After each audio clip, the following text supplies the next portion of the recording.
je suis montée seule, comme chaque hiver, pour écrire en paix. Le refuge appartenait à mon grand-père. Il est mort là-haut. Certains disent qu'il n'est jamais vraiment parti. Le chalet est reculé. Aucune couverture réseau. Juste moi, la neige et ce silence trop parfait. Dès la première nuit, j'ai eu cette sensation étrange. Quelqu'un m'observait depuis la forêt. Le lendemain matin, des traces de pas, des traces fraîches, une seule série, partant du bois jusqu'à ma porte. Rien en sens inverse. Je pensais halluciner. Alors j'ai pris une photo de l'entrée, juste pour vérifier.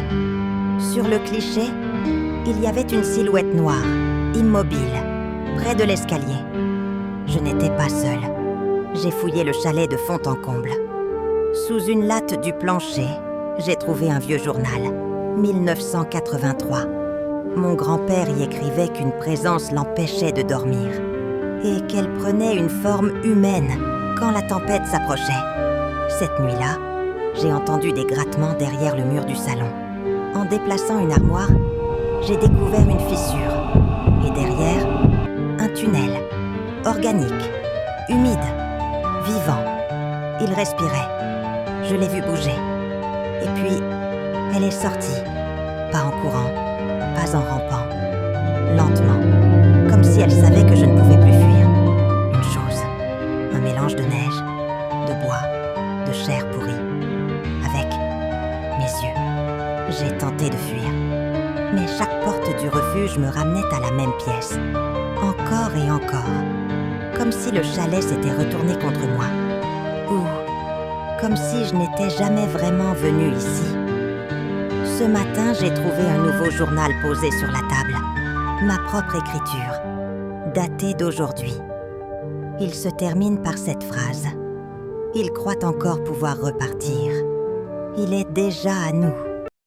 Je me suis réveillée à 2h36. Pas à cause d'un bruit. Pas à cause d'un cauchemar. Juste une sensation. Comme si quelque chose m'observait dans le noir. J'ai regardé autour de moi. Rien. Silence total. Puis, mon téléphone a vibré. 2h37. Numéro inconnu. J'aurais dû l'ignorer. Mais mes doigts ont bougé avant que je puisse réfléchir. J'ai décroché. Et là, j'ai entendu quelque chose. Pas une voix humaine. Une sorte de souffle.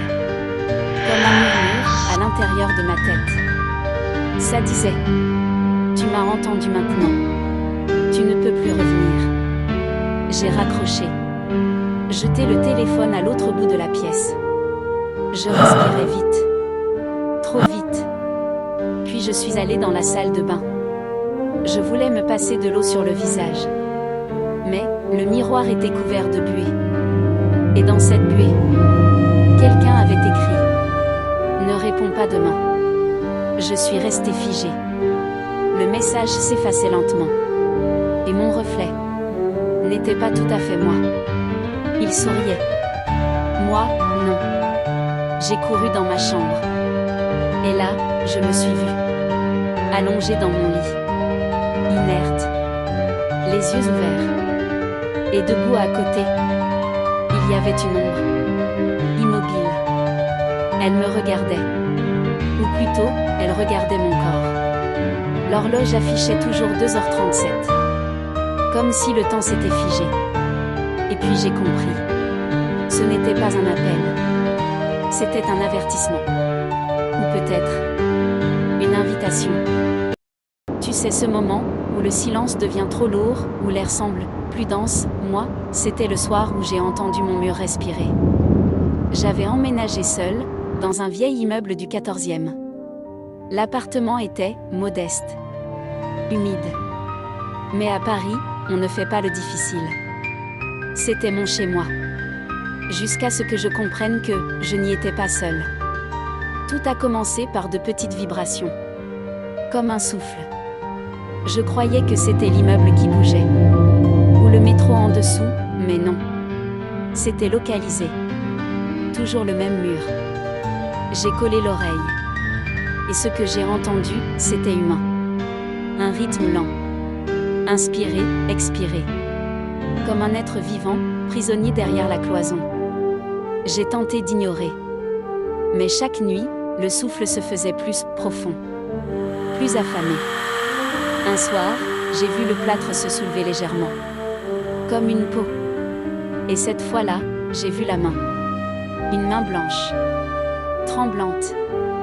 Elle a effleuré l'air, avant de se rétracter, lentement, dans le mur. J'ai reculé. J'ai crié. Personne n'a répondu. J'ai appelé le syndic. Un ouvrier est venu. Il a toqué contre le mur. Écoutez. Et m'a lancé ce regard, un mélange de pitié et de peur. Il est vivant, ton mur, a-t-il murmuré. Avant de partir sans jamais revenir. Depuis, je dors mal.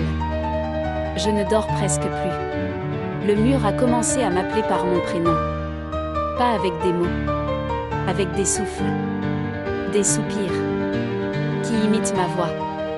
Et cette nuit, il m'a touchée. Pas une hallucination. Pas un rêve. Il m'a pris la main. Doucement. Comme un remerciement. Comme s'il attendait ce contact depuis des années. Maintenant, je crois que je le comprends. Il respire à travers moi. Je sens sa présence, sous ma peau. Je n'ai plus peur. C'est mon tour d'habiter le mur. Et toi, tu respires encore ? Je n'ai jamais été superstitieux. Les miroirs, les ombres, les histoires de fantômes, c'est bon pour les enfants. Mais ce matin-là, en me levant, quelque chose n'allait pas. Je suis allée dans la salle de bain comme d'habitude. J'ai ouvert le robinet, attrapé ma brosse à dents, et quand j'ai levé les yeux vers le miroir, rien. Juste la salle de bain. Le mur derrière moi. Mais pas moi. Mon reflet avait disparu. Je suis restée figée pendant de longues secondes, incapable de respirer. Je me suis frotté les yeux. Rien n'y faisait. J'ai approché la main du miroir. Froide. Solide. Bien réelle. Mais moi, je n'y étais pas. J'ai paniqué. J'ai couru dans le couloir, vérifier chaque miroir de l'appartement. Dans le salon. La chambre. Même le petit miroir au fond du placard. Toujours la même chose, les meubles, les murs, les cadres accrochés, mais pas moi. C'était comme si j'avais cessé d'exister pour le monde des reflets. J'ai pris une vieille photo de famille sur l'étagère. J'espérais me rassurer. Mais non. Ils y étaient tous. Mon frère. Ma mère. Ma copine de l'époque. Et à ma place, seulement une forme floue, presque effacée. Comme un fantôme. C'est là que j'ai compris. Ce n'était pas une hallucination. Ce n'était pas une blague. Quelque chose, quelque part, m'avait volé. Je suis retournée vers le grand miroir du salon. Et là, il était là. Moi. Mais pas moi. Un double. Exact. Mais différent. Il me regardait depuis l'autre côté. Et il souriait. Pas un sourire normal. Un rictus tordu, malsain. Ses yeux étaient noirs. Et puis, il a levé la main. Je n'ai pas bougé. Mais lui, oui. Il était libre. Dans le monde des reflets. J'ai voulu courir, briser le miroir, crier, mais mes jambes ont cédé. Je me suis réveillée, ou plutôt, je crois m'être réveillée. La pièce est vide maintenant. Le miroir est fendu. Mes vêtements sont là, au sol, comme si j'avais fondu dans l'air. Et dans la glace, il me regarde encore. Il sourit toujours. Je ne sais pas où je suis. Je ne sais pas ce que je suis devenue. Mais une chose est sûre, si un jour, votre reflet vous regarde d'un peu trop près, ne le laissez pas entrer. Je ne sais pas pourquoi j'ai choisi ce raccourci à travers la forêt ce soir-là. Peut-être parce que j'étais en retard. Peut-être pour me prouver que je n'avais plus peur de l'obscurité. Mais en vérité, j'aurais dû avoir peur. Il n'y avait aucun bruit, si ce n'est mes pas écrasant les feuilles mortes. Et puis, j'ai entendu autre chose. Des pas. Derrière moi. 3. Juste 3.